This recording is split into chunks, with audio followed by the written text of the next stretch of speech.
Hello and welcome to the Learn English channel. We are so happy you are here with us today.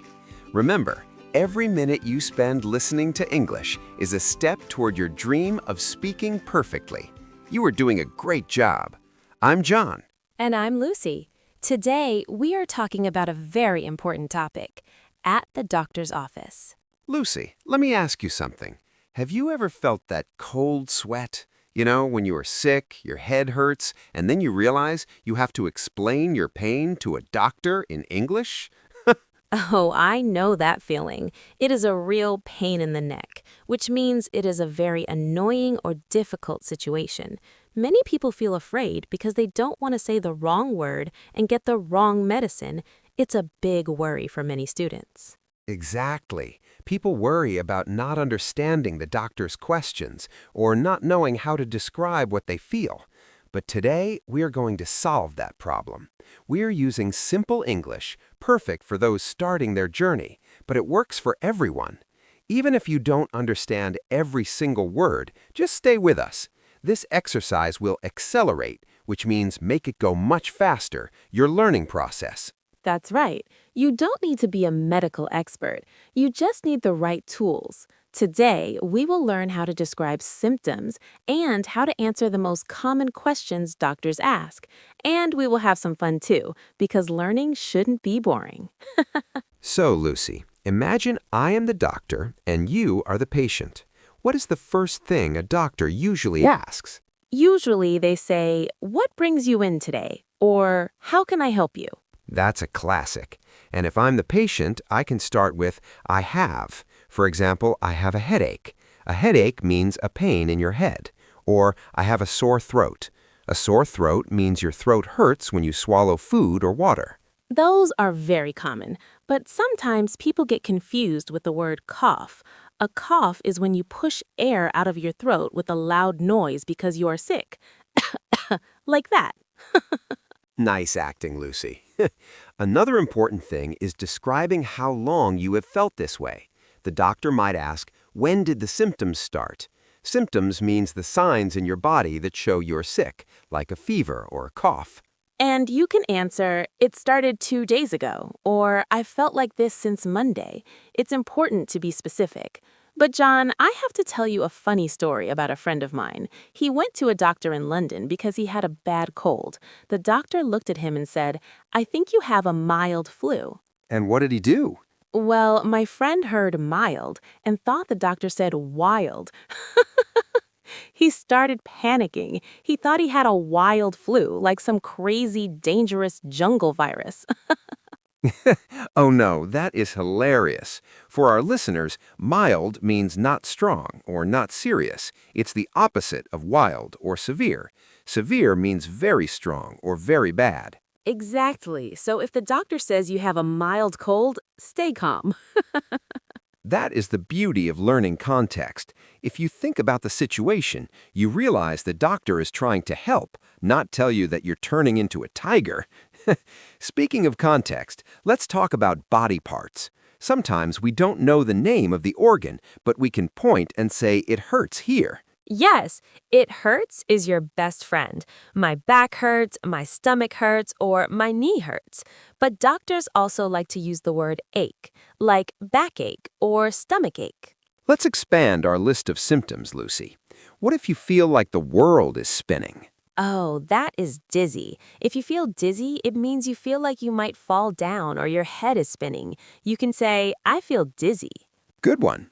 And what about when you want to, throw up? We call that nauseous. If you feel nauseous, it means you feel like you're going to vomit. It's a very common symptom if you eat something bad. And don't forget the chills. Chills means when your body shakes because you feel cold, even if the room is warm. This often happens when you have a fever. A fever means your body temperature is higher than normal.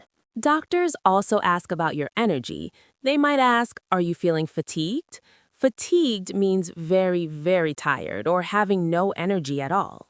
You can say, yes, I feel exhausted, or I've been very tired lately. Another thing the doctor might ask is, have you had a loss of appetite? Loss of appetite means you don't want to eat food, you're not hungry. Hungry is when you want to eat, so loss of appetite is the opposite. Now, John, what if the pain is not just a pain? What if it feels like a needle? That is a sharp pain. A sharp pain means a very strong, quick pain that feels like a point. But if the pain is long and slow, we call it a dull pain.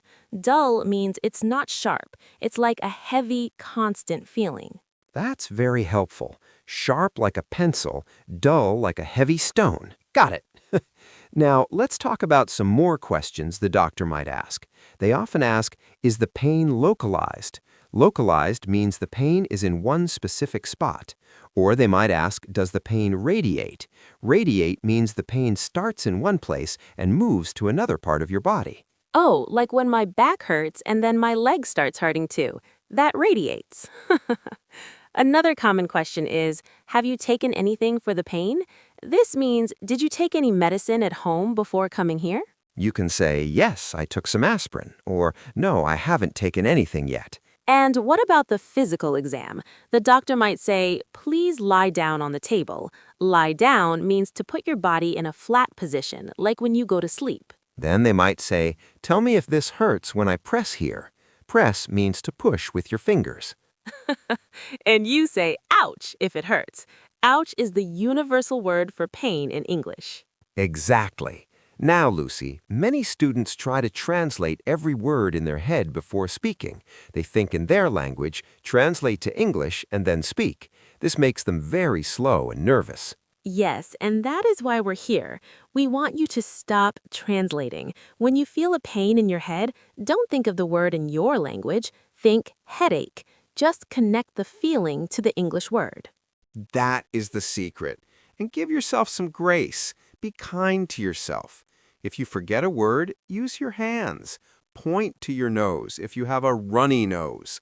A runny nose means when liquid comes out of your nose because you have a cold. It's not glamorous, but the doctor will understand. Definitely not glamorous, but it works. Also, doctors often ask about medicine. They might ask, are you taking any medication? Medication means medicine or drugs you use to feel better. And they might ask about allergies. An allergy means a bad reaction your body has to something, like a specific food or a medicine. For example, some people are allergic to cats or strawberries. Imagine telling the doctor you are allergic to cats, but you accidentally say cars. Doctor, every time I see a Toyota, I start sneezing.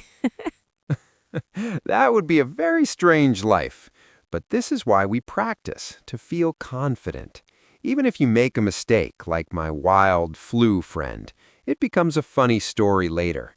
The goal is communication, not perfection. That is so true. If you are enjoying this conversation and want to see more videos like this to help your English, please like this video and subscribe to the Learn English channel. It helps us a lot, and you won't miss our next lessons. Yes, join our family. We love seeing your comments. Now, let's talk about the checkup. A checkup means a general exam to see if your body is healthy, even if you're not sick. During a checkup, the doctor might say, take a deep breath. A breath means the air you take into your lungs, and they might use a stethoscope, that cold metal thing, to listen to your heart. I always jump when the stethoscope touches my back. It's always so cold. The doctor might also check your blood pressure. Blood pressure means the force of your blood moving through your body. And if they need to give you a prescription, don't worry. A prescription means a piece of paper the doctor writes so you can buy special medicine at the pharmacy. Pharmacy is a good word, but in the U.S., many people also say drugstore. They mean the same thing. So let's remember the big lesson from today. Remember my friend and the wild flu? He was scared because he didn't know one small word, but he survived and he learned. The insight, which means the deep understanding we want you to have, is this. You don't have to be perfect. You just have to be a little better than yesterday. That's the payoff. If you can say, I have a headache today, you're already winning. Don't let the fear of a doctor's office stop you from taking care of your health or practicing your English. Let's review what we talked about today to help our friends remember. First, we learned how to start the conversation. You can say, I have a, followed by the symptom. Like, I have a fever or I have a cough. We also learned about feeling dizzy, spinning, nauseous, wanting to vomit, and fatigued, very tired. We also talked about describing the frequency. Does the pain come and go, or is it constant? Is it sharp or dull? And we mentioned medication and allergies. We also suggested some habits. Stop translating. Connect the pain or the body part directly to the English word. And remember, it hurts here is a perfect sentence if you're in trouble. We really want to know about you. Have you ever had a funny misunderstanding in English? Or is there a specific topic you want us to talk about next? Tell us in the comments. Yes, please comment. If you want to learn more about daily life situations, sharing this video with a friend is a great way to practice together. Oh, and John, I have a big announcement. This video is actually the start of a special 3-video series about health and the doctor's office. Really? That is fantastic. So there is much more to come. Yes, in the next video, we're going deep into what to say at the reception. You know, that moment when you first walk in and have to talk to the secretary. And we will also learn exactly how to talk about pain levels and medication details. You don't want to miss it. It's going to be so helpful. Wow, I'm excited already. Make sure you hit the notification bell so you know exactly when the second part of our series is out. Thank you so much for staying with us until the end. It shows you are really committed, which means you're working hard and staying focused on your English. I'm John. And I'm Lucy. This is the Learn English channel. Stay safe, stay healthy, and we will see you in the next video of our series. Bye-bye.